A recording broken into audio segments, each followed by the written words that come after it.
The views and opinions expressed by the hosts and the guests do not reflect those of the show, the management, and the company. Hello, sa ako dito, tama ko Opo, oras si mismo po ba Joshua ito? Martinez po ito. Aaksyonan po ba agad natin yan? Ora mismo. Tandaan nyo, ito yung dating airport.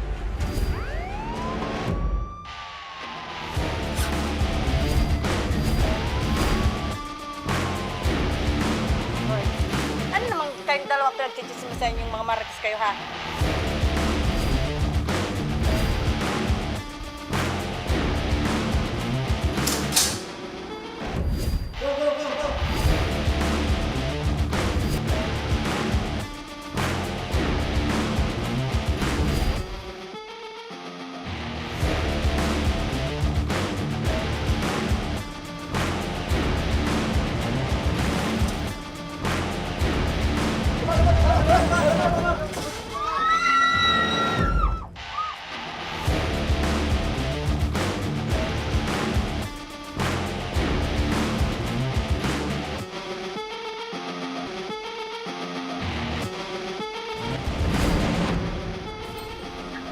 Magandang hapon sa iyo, partner, at sa ating mga masugid na taga-subaybay.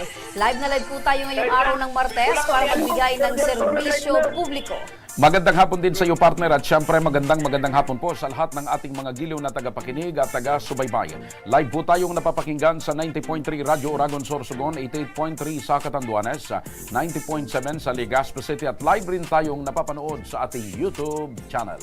Napapanood rin tayo sa Congress TV tuwing alas 7 hanggang alas 8 ng gabi. Mula Lunes hanggang Biyernes sa PTV Digital Channel 14 sa Metro Manila, Channel 46 sa GMA For the Back, sa Channel 2 sa ABS-CBN TV+. Partner, magandang hapon sa iyo. At syempre, partner, naandito ngayon sa Bicol Region, sa Legazpi City, sa Province of Albay, ang ating butihing congressman na si Congressman Saldico. Congressman Saldico ng Ako Bicol Party List, at the same time siya po ang chairman ng Committee on Appropriation, isa sa pinakamakapangyarihang committee sa Kongreso. Opo, at syempre dahil dyan, partner, ang rason kung bakit naandito si Congressman Saldi, dahil partner kanina ay isinagawa itong groundbreaking ng Women's Health Center. Diyan yan sa compound ng BRHMC. Opo.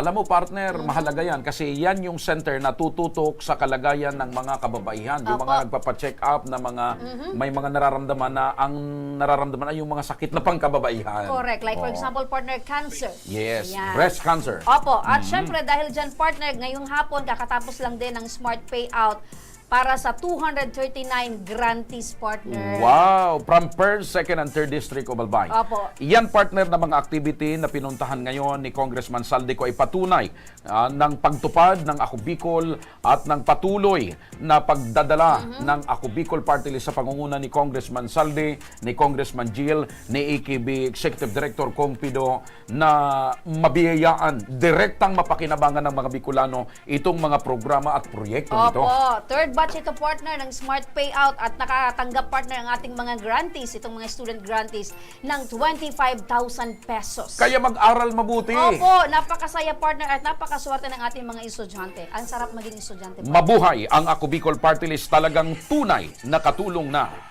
Kakampi pa. Dumako na tayo, partner, sa ating unang problemang bibigyang solusyon ngayong hapon. Isang Pinay na domestic helper sa Saudi Arabia ang humihingi ng saklolo sa ating programa. Sumbong ni Ferlin Aquino, tinadyakan daw siya sa muka at kinaladkad palabas ng kanyang amo nang hindi sila magkasundo sa trabaho. Ngayon, isang buwan ng tenga si Ferlin sa kanyang agency. Makakausap natin sa kabilang linya ng telepono ang kanyang kinakasama na si Renzi Almeda. Magandang hapon po sa inyo, Renzi. Makakausap natin sa kabilang linya ng telepono ang kanyang kinakasama na si Renzi Almeda. Apo, Renzi, ano po itong balita ngayon patungkol po sa inyong kinakasama na si Ferlin? Ano po yung nangyari po sa kanya?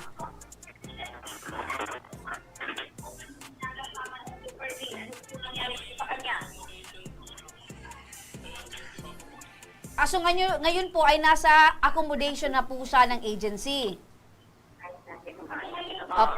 Opo. Pero sa inyong pag-uusap, Sandali lang, partner. Ayusin lang natin yung audio ni Renzi. Para mas malinaw, partner, na mapakinggan ng ating mga kababayan, Oo. etong nangyayari or etong Maintindihan pinagdadaan natin. ng problema nito. Maintindihan natin kung ano yung hinaing ng kanyang kinakasama na ngayon ay nandun na sa shelter Opo. ng agency. Sa muli, magandang hapon.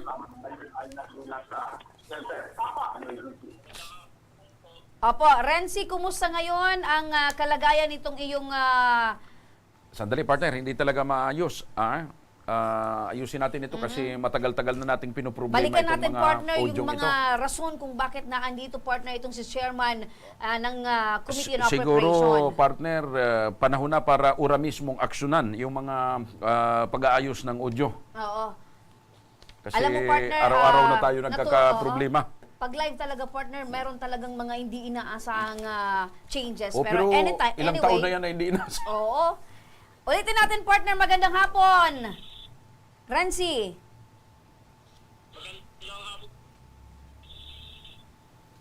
Okay, naririnig mo ba kami, Renzi?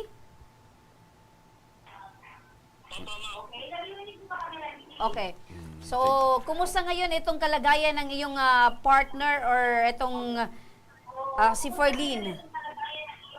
Partner or Okay naman po siya. Kaso po, sobrang trauma po yung inabot niya. Sobrang trauma. Stress na. Dahil po doon sa nangyari sa kanya. Okay. Sandali, partner, talagang hindi pa maayos ang ayusin muna natin. Opo. So, partner, pag-usapan muli natin, partner, kung bakit napakasaya kanina, partner, na itong mga grantees dahil marami ang mga Ano yung ikaw kasi nandoon ka, partner, Okay. actual sa kaharap mo yung mga estudyanteng nabiyayaan ng 25,000. Ano yung pakiramdam ng mga estudyante? Ano yung ekspresyon ng kanilang mga mukha? Alam mo, partner, may nakausap akong isang grantees, isang estudyante, partner, na sa tanan ng buhay niya, first time niya, partner, na makakahawak ng ganung kalaking pera, 25,000, at malaking bagay daw ito, partner, sa pag-aaral niya. Oo. Dahil At- ang kanyang mga magulang, partner, ay yung nanay walang trabaho, yung tatay naman, partner, ay isang pa-jack driver. Oh. At tingnan mo, partner, yung mga activity na ginagawa ng Ako Bicol, tingnan mo ngayon, dumating si Congressman Saldi. Una niyang pinuntahan yung Center for Women's Health. Opo, isang ligasiyang proyekto ng Ako tingnan mo Bicol. aspetong pangkalusugan. Opo. Panggaling niya doon sa Pangkalusugan, sa edukasyon sa naman. edukasyon, mga programa ng Ako Bicol na Talagang- patuloy, partner, na namamayagpag sa pagtutulong sa mga Ito kababayan. yung mga aspeto, partner, na talagang binibigyang pansin, tinututukan at binibigyan ng importansya ng Ako Bicol ni Congressman Saldi sapagkat ito yung sa tingin niya at batay na rin sa konsultasyon na isinagawa nila sa pag-iikot, ito yung pangangailangan ng ating mga kababayan. Opo, at sabi, partner, ni Congressman Saldi, kung dati ilang bilyon lang yung inilatag or inilagay, partner, sa pundo ng edukasyon, especially sa CHED, ngayon, partner, ilang bilyon ang dinagdag. Yan ang sinasabi ko, partner, na sa panahon ngayon ng administrasyon ni Pangulong Bongbong Marcos, Opo. At syempre Bagamat ni House Speaker Martin Romualdez. Romualdez. Bagamat tayong mga Bicolano noong 2022, partner, meron tayong sariling kandidato na sinuportahan. Opo. Hindi, siyempre. Pero, Tapos na yung eleksyon. bibilib ka kay Presidente Bongbong Marcos. Hindi siya nagtanim ng sama ng Opo. loob. Hindi siya nagtampo sa mga Bicolano. Sa halip, partner, inuulan tayo ng biyaya, inuulan tayo ng benepisyo para sa mga kababayan natin. Dahil na rin yan, Kay chairman ng APRO. Ayan, Congressman Saldi. Saldico. Ayan. Okay, subukan na natin. malaking bagay yan, partner. Sabi nga, partner, nasa kusina yung Bicol Region. Subukan na natin, partner, kung ayos na. Sige. Sa muli, magandang hapon sa iyo, Renzi. Magandang hapon po. Ayun. Ayun. Apo, Renzi, pasensya ka na inaayos natin yung audio para mas maging malinaw ang ating pag-uusap. Ano po yung balita ngayon sa kinakasama mo na sa Ferlin? Okay naman po siya dun sa accommodation niya. Kaso po hindi po nawawala yung pagka-trauma niya. Kasi po nai-stress po siya. Kasi gusto na po niyang makauwi ng Pilipinas. Opo. Ano ba itong mga bagay na pinagkaka-stressan nitong si Ferlin? Hello po, ma'am. Opo, ano itong mga bagay na rason kung bakit nai-stress itong kinakasama mong si Ferlin?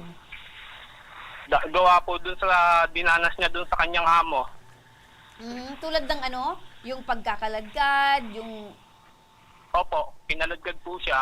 Tapos sinasaktan po siya, pinagsisipa. Oo. Aside sa mga physical na tinamo or itong pananakit sa kanya, meron din bang mga verbal or mga masasakit na salita na binitawan yung mga amo niya patungkol kay Ferlyn? Opo. Okay. Mari mo bang maikwento, ano ba yung pinagmulan ng pangyayari? Bakit siya tinadyakan at kinaladkad nung amo niya? Yung pag-uwi po ng amo niya galing Europe, nagbago po yung pakikitungo sa kanya. Bakit? Sobrang hirap na raw po yung pinapagawa sa kanya. Wala na raw pong oras yung trabaho niya, pati po yung pahinga. Mayroon bang dahilan na ikinagalit yung amo niya kaya nagbago yung trato niya kay Ferlyn? Wala naman po. Okay naman po yung una eh. So bigla lang nag-iba yung ugali nung amo Opo. pagkagaling ng Europe. Anong oras nagsisimula yung trabaho ni Ferlyn at hanggang anong oras? Hanggang simula po siya ng umaga ng alas 6. Alas 6 ng umaga hanggang Yun po, tuloy-tuloy po siya. hanggang anong oras? At gabi na po minsan. Mga past 12 na siguro. Ayun. Ganun. Partner, Alas 12 ng ating sobra gabi. sa overtime, sobra pa partner sa night differential. Actually, ganun talaga doon, partner. Opo. Oo. Sabi ng mga kamag-anak ko, OFW din at mga kaibigan ko, talagang, kumbaga, nagtatapos yung trabaho nila alas 12, Okay lang alauna ng sana madaling partner araw. kung trabahong kalabaw partner basta well compensated. At or huwag kang bayan. kakalad ka rin, Oo. tatadyakan. Ano ba yung nanadyak sa kanyang amo niya, lalaki o babae? Babae po. Okay. Ano yung mga pinapagawa ng amo niya dito kay Ferlyn? Nagpapalaba po. Tapos mamamlansya habang naglalaba. Nagluluto. Maglilinis ng bahay. All around po. Ganun po yung trabaho niya doon. Hindi naman kayo nagsiselos yung among babae. Wala po. Hindi po nauwi doon yung asawa ng babae. Bihira lang po. So malamang mas mainit ang ulo nung among babae kasi hindi nga umuwi yung lalaki. Oo. Alam mo partner, mahirap 'yun. Di ba? Kahit nung ikaw partner, nung Ano? wala si Juan, mainit lagi ang ulo mo. Bakit napasok yun partner? Hindi, binabanggit ko lang. Yung mga babae ko minsan, Pero- mainit ang ulo pag wala yung Depende yan partner sa pag-uusap at depende yan sa pagsasama nila. Pero iba partner, habang naglalaba, namamalansya. Sa bagay, iba yung plancha dito partner at doon sa iba yung washing machine doon. Diretso dry yon. So all around, yung nasa kontrata trabaho ni Ferlyn. Opo. Okay. All around. Okay. So ngayon, dahil dyan sa kalagayan niya, ano ang gustong mangyari ni Ferlyn? Magtrabaho pa o umuwi na ng Pilipinas? Umuwi na lang po ng Pilipinas dahil po sobrang trauma daw po yung inabot niya. First time niya ba na mag-abroad? Opo. First time lang po. Tapos Okay. ganun po yung nangyari. O, bakit pinayagan mo mag-abroad yung misis mo? May mga anak ba kayo? Meron po. Isa lang po, babae.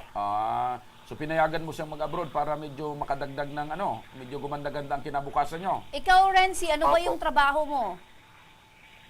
Part-time lang po. Construction worker po ako.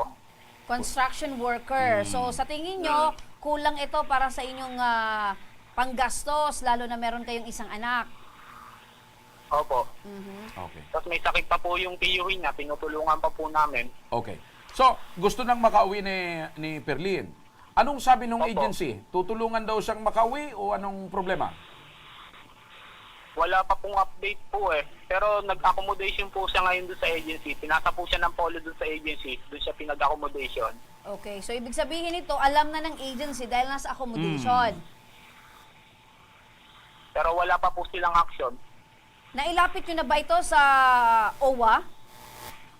Hindi pa po. Sa DMW?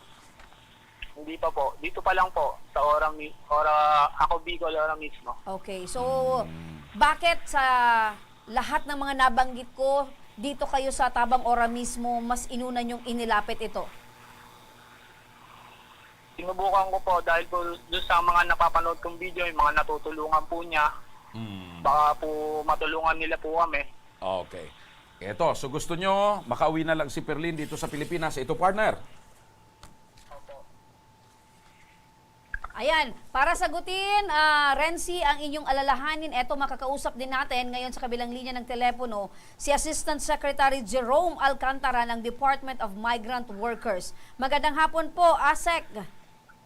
Magandang hapon, Ma'am Remy, Sir Joshua, kay Renzi, tsaka sa mga tagapakinig. Opo, magandang hapon, ASEC. Opo. Mabuhay po kayo. Diretso tayo sa tanong, ASEC, sa sitwasyon po ni Ferlyn na ganito po, nakakaranas po siya ng physical po na pag-aabuso at mga verbal po na hindi niya po katanggap-tanggap sa pagkatao niya. Ano po yung nararapat na aksyon para po dito? Although, nasa shelter na siya Opo, ngayon. ano po yung dapat na gawin po, especially nung agency, para po itong ating kababayan ay makauwi po ng Pilipinas ng ligtas?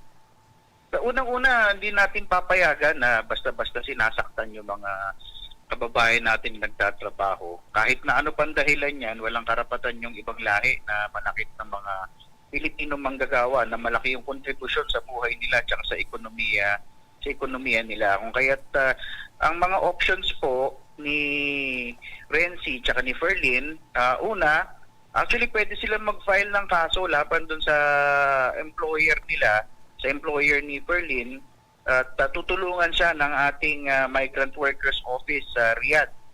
Sa Riyadh po ito, no? O tutulungan siya doon kung gusto niya mag-file ng case, kung gusto niya makakamit ng hustisya.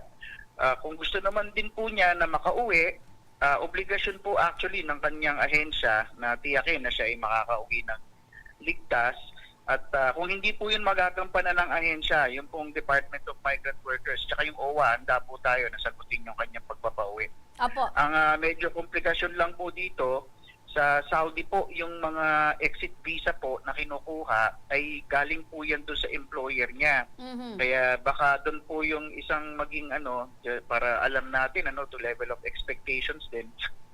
Hindi siya ganun kabilis. Baka kailangan pa natin makipag-usap tungkol sa kanyang employer, sa kanyang foreign recruitment agency para ma-issuean siya ng exit visa. Pero makakaasa po na ito paparating na natin doon sa ating Migrant Workers Office.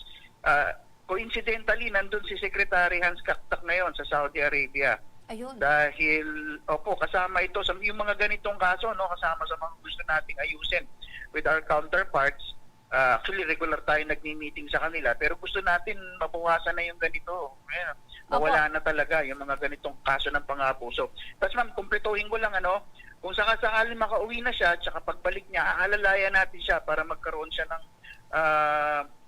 pamamaraan para makatulong doon sa pangkabuhayan ng kanyang pamilya. Ayun. So may action fund tayo. Gusto ko lang din banggitin at magpasalamat dahil itong action fund na to, pinaglaban ni Chairman Saldico to.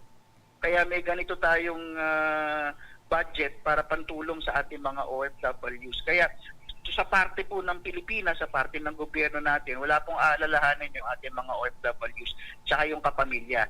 Yun lang, yun nga, nabanggit ko, ang pwedeng maging komplikasyon dito ay yung pag-issue ng exit visa ng Opo. kanyang ASEC, employer. Pero sisikapin pa rin po natin to.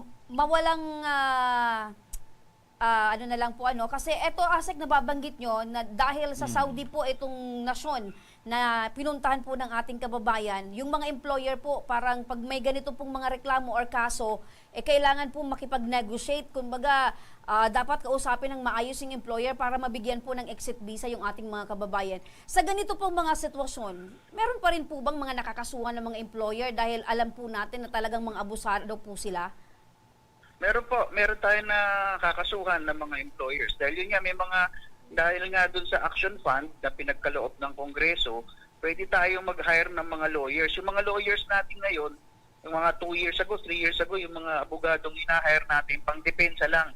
Itong mga abogado na nakukuha natin, pwede pong pwedeng pang prosecute, pwedeng tumulong para magsampa ng kaso laban sa mga abusadong employers. Ayun, so mas magiging malakas at mas magiging madali po itong ating mga pinaglalaban patungkol po sa mga eto pong mga abusadong employer para naman mabigyan po ng hustisya yung ating mga kababayan. Tsaka pagbalik po ni Ferlyn dito, pag nag-file siya ng kaso dito, papa-blacklist na natin yung yung employer niya para hindi na makakuha uli ng Pilipino na manggagawa. So, na domestic ibig sabihin, worker. ibig sabihin, ASEC, pwedeng dito na magsampa ng reklamo si Ferlyn pag nakauwi na siya ng Pilipinas. Pwede rin pong gano'n, no? Pero I would leave that to the lawyers dyan sa Saudi, no? Hindi Ayun. po kabisado kung paano yung magiging proseso dyan. Pero pwede siyang magsampa ng kaso, susuportahan natin siya. Pag uwi niya dito, pwede rin siyang magsampa ng kaso dito sa DMW. Opo. Aalalayan natin siya. So, dito at least po- para ma-blacklist yung ano. At kung meron pang hindi na ibabayad sa kanya na sahod, kung may back wages or may benefits na hindi nabibigay sa kanya, kukolektahin natin yon.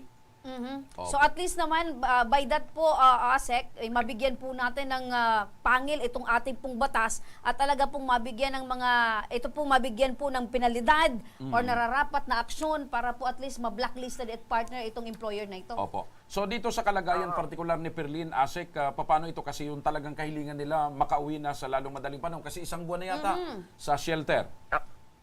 Actually, dumating siya ng shelter, pina-check ko, no, July 14. July 14, siya nasa shelter. Pinatawagan ko kasi yung recruitment agency niya. So, unang gagawin natin, makikipag-ugnayan tayo doon sa recruitment agency niya. Alamin natin kung meron pang balakid doon sa pag-uwi ni Perlin. Ayun. At kung meron pang mga kailangang ayusin pa, kung meron, tutulungan siya ng natin doon, na migrant workers office doon para maalis yung balakid na yon. Maiuwi na rin siya kaagad dito. Kung yun po yung gusto ni Perlin, tsaka ni Renzi. Kasi may option din na, baka may mas maayos na employer, gusto talaga magtuloy pa ng trabaho, pwede rin pwede rin pag-usapan yon. Pero kung gusto talaga umuwi na, ayan, alamin natin kung ano yung pwede maging balakid at tutulungan natin para makauwi na kagad. Opo. Ayun. ASEC, nababanggit nyo po na kung sakali po ay naisin pa rin itong si Si Perlin. Perlin na magpatuloy ng trabaho dyan po sa Saudi at ibang employer, ano po yung magiging proseso po? Babalik po siya dun. Yung yung sa kanyang foreign recruitment agency, baka magkaroon ng pag-uusap doon. Pero sa tansya ko dito sa usapan natin, talagang uwi na yung Ayan, gusto na Uwi talagang yung umuwi. gusto ni Opo. Perlin tsaka ni Uwing-uwi na po Renzi, itong si Perlin. And we respect that, at tutulungan natin siya. Kung binabanggit ni Renzi kanina, merong may trauma. At taga Laguna lang naman pala to si taga San Pedro, Laguna lang naman pala to si Perlin So, Opo. tutulungan natin yan. Opo. Maraming salamat po, Assistant Secretary Jerome Alcantara. Mabuhay po kayo dyan sa Department of Migrant Workers. Salamat po Yeah. sa palagiang pag-aksyon at Salamat, Rene. pagtulong. Salamat, Josh. Tsaka parating yung pasasalamat din kay Chair Saldi, matalik na kaibigan ng lumahong Secretary Tuts of Care. Makakarating po, ASEC Jerome, mabuhay po kayo at syempre patuloy po tayo sa pagtulong sa ating mga kababayan. Thank you so much, po. sir. Okay. Ayun, partner, yun ang pinaka-importante partner na mabablacklisted itong employer. Balikan nito. natin si Renzi. Renzi? Nawala na. Ayan. So, alam wala ko na. partner kung ang kagustuhan talaga ni Renzi at ni Ferlin ay makauwi na ng Tutulungan. Pilipinas, yun. So, ayan mo at kukontakin na lang ng ating staff, si Renzi, at nang ang sa ganon, importante partner. binigyan na ng katiyakan na tutulungan ng DMW na makauwi kung talagang gusto nang umuwi itong si Perlin. Sa pagbabalik mga kaaksyon ng Ako Bicol tabang ora mismo. Mula sa ating Action Co Center Satellite Office sa Naga City, isang dalagitang biktima umano ng bullying sa kanyang eskwelahan, may iniindang mga bukol ngayon sa kanyang dibdib. Ang buong kwento, abangan. Kaya huwag kayong bibitaw, magbabalik pa ang tabang ora Ora mismo.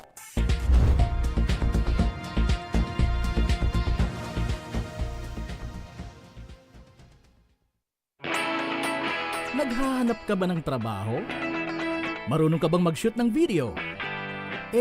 Mag-edit? Magaling ka ba sa social media? Willing ka bang matuto? Graduate ng journalism o may alam na sa media? Apply na dahil naghahanap kami ng videographers para sa Camarines Norte, Sorsogon, Camarines Sur, Catanduanes at Masbate. Ipadala ang inyong resume sa actioncocenter@gmail.com at maging pinakabagong miyembro ng aming team. Tara na! Apply na!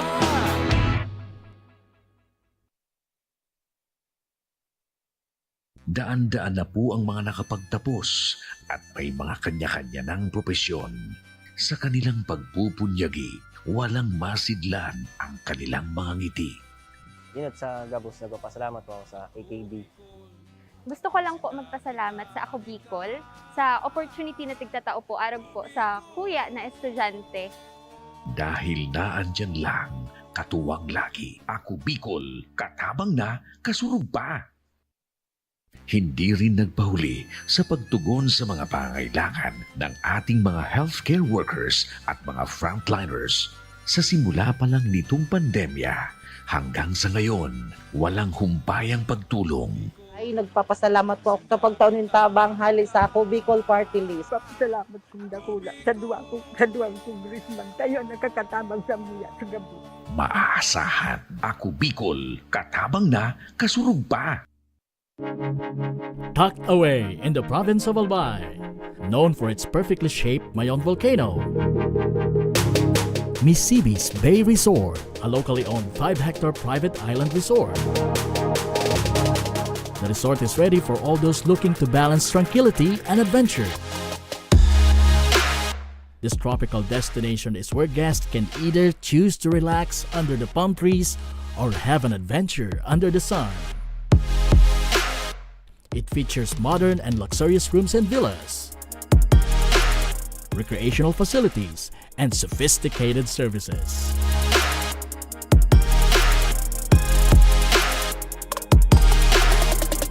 Come and experience Misibis Bay Resort, your tropical island getaway.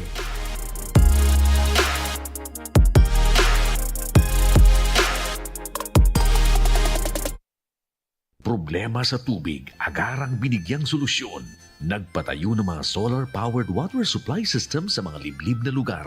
Libre, malinis at maaasahang supply ng tubig 24/7. Dakulaon ng pagpapasalamat niya mo. Dahil may ikamalilinwan habang kami nabubuhay. Nakulaon nining tabang para sa gabos na tao digdig.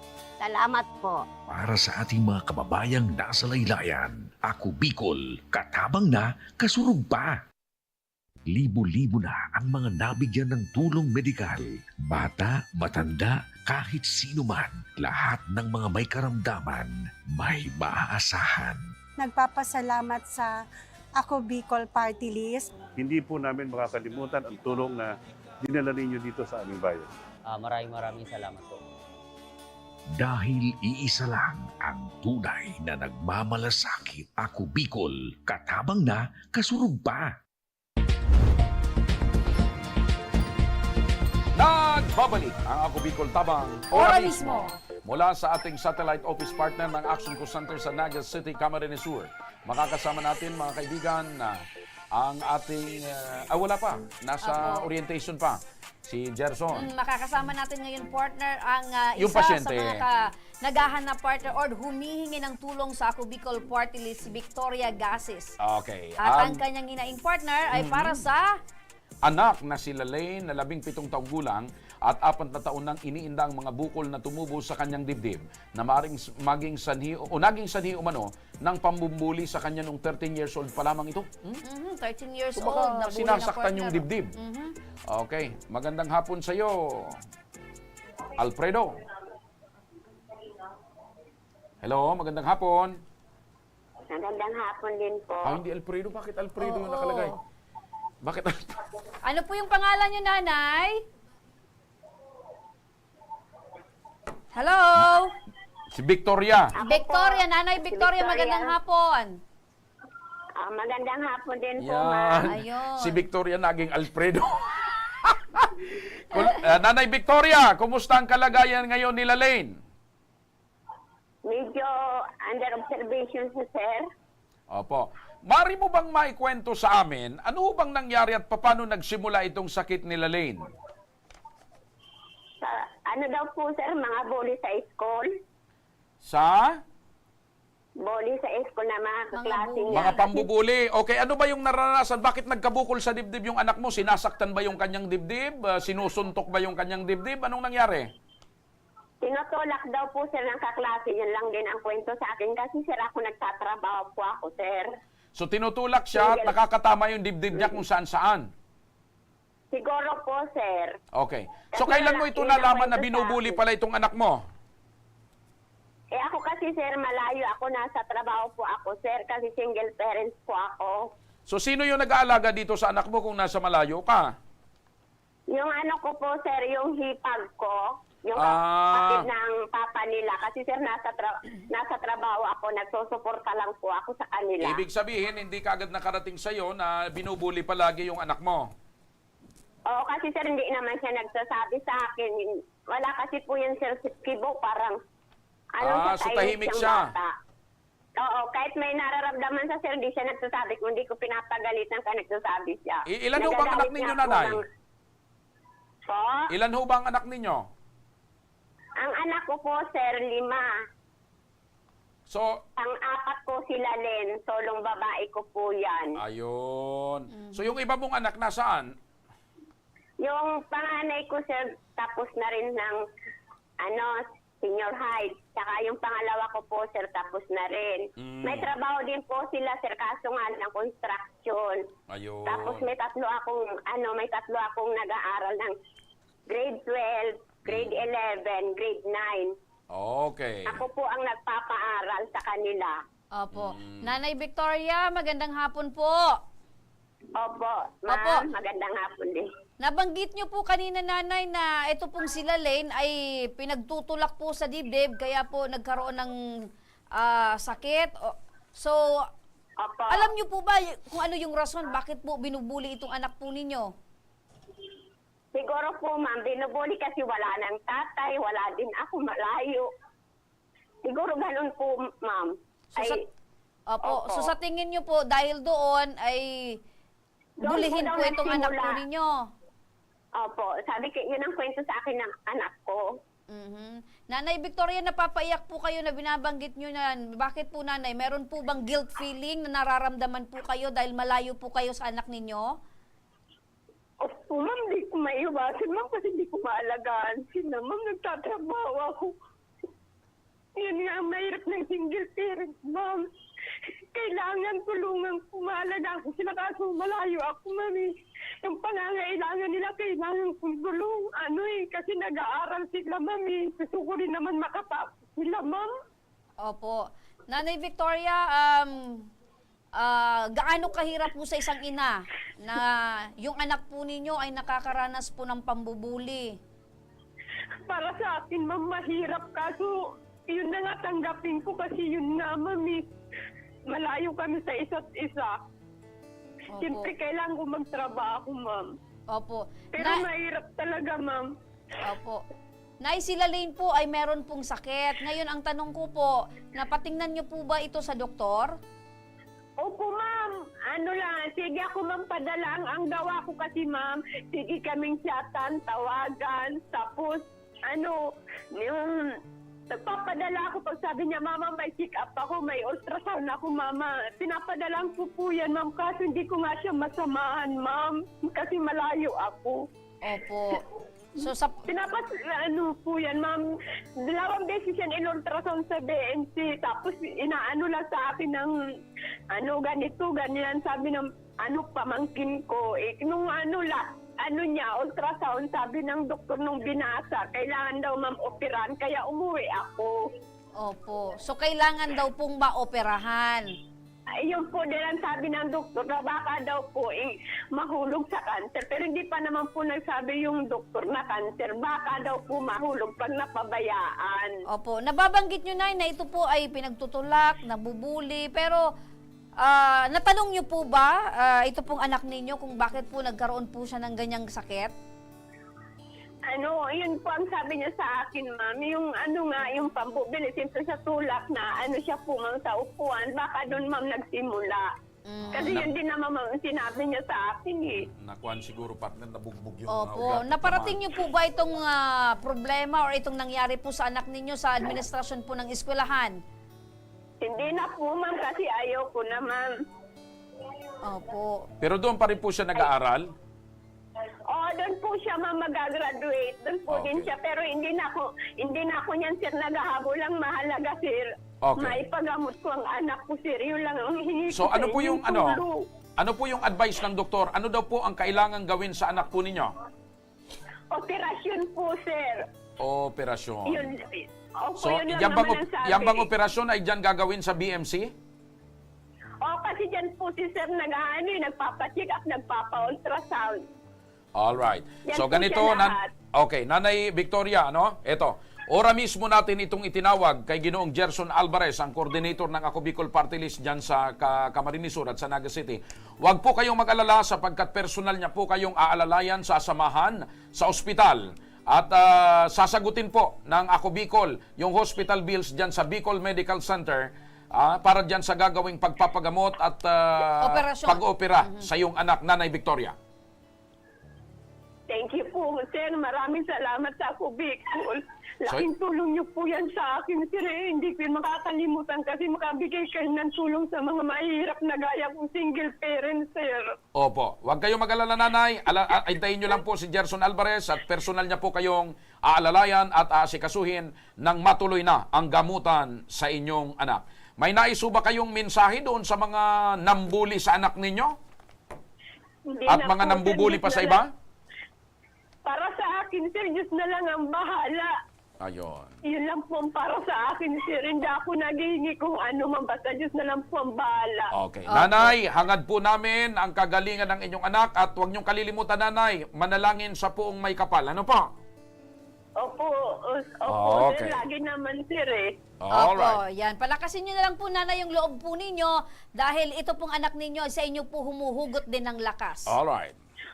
Opo, ayaw nga yan, ma'am. Magpa-opera, ma'am. Ayaw yan. Kinausap ko lang po siya. Dahil nung unang pa-check up pa lang, gusto na. Sabi niya, mama, ayaw kong magpa-check up. Baka dyan ako mamatay. Tapos kinausap ko siya.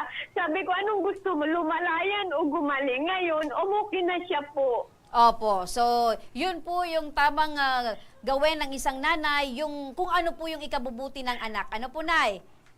Opo, ma'am. Opo. Sige. Maraming salamat, Nanay Victoria. Maraming salamat po sa Ako Bicol. Ora mismo po. Opo, maraming salamat. Ito naman, partner. Punta tayo, partner, sa Caloocan City. Muli para sa ating mga kababayan dyan sa Caloocan City, bukas ang Action Call Center ng Ako Bicol Party List sa Barangay 175 Multipurpose Hall, Caloocan City tuwing Miyerkules para sagutin ang inyong mga medikal at legal na pangangailangan mula alas 10 ng umaga hanggang alas 12 yan ng tanghali mga kaaksyon. Again, every Wednesday po yan mga kaaksyon. At sa mga may problemang legal at medikal na nais humingi ng tulong sa ating programa, maaari po kayong magsadya sa aming tanggapan sa ground floor po ng Embarcadero de Legazpi, Victory Village, Legazpi City. Bukas po ang aming tanggapan mula Lunes hanggang Sabado, alas 8 ng umaga hanggang alas 5 ng hapon. Sa mga nasa Metro Manila naman po at kalapit na lugar, maaari po kayong humingi ng tulong sa Action Call Center sa North Wing ng Batasan, Pambansa. Magpunta lamang po kayo tuwing araw ng Lunes, alas 8 ng umaga hanggang ala-1 ng hapon. Maaari na rin po kayong magtungo sa Ako Bicol tabang ora mismo ni Congressman Saldico sa Camarines Norte sa Provincial Capitol Building, Barangay 3, Daet, Camarines Norte. Para naman sa mga taga Camarines Sur, maaari na rin po kayong dumulog sa Zone 2, Tagongtong, Goa, Camarines Sur. Bukas po ang aming tanggapan mula Lunes hanggang Biyernes, alas 8 ng umaga hanggang alas 4 ng hapon. Maaari din po kayong magpadala ng mensahe sa aming official Facebook page na Ako Bicol tabang ora mismo. Kahit anong reklamo po ay aming tinatanggap pa. Huwag nyo rin pong kalimutan na i-follow ang aming mga official social media accounts sa aming Facebook, YouTube at TikTok account, Ako Bicol tabang ora mismo. Mga kaibigan, hanggang bukas, sama-sama nating aaksyonan ang mga problemang medikal at legal. Ako po, si Mr. Siram, Joshua Martinez. Maraming salamat. God bless Bicolandia. Mabuhay! Ito ang programang May Paninindigan, tutugon sa inyong pangangailangan. Ako po si Remy Araneta Mindones. Magandang hapon at salamat. Ito ang tabang Ora mismo. Action ko sa mga nangangailangan. Action ko lahat ay dadamayan. Noon at ngayon tayo'y sinamahan. Action ko patuloy na magsisilbi. Action ko sa mga nangangailangan. Action ko lahat ay dadamayan.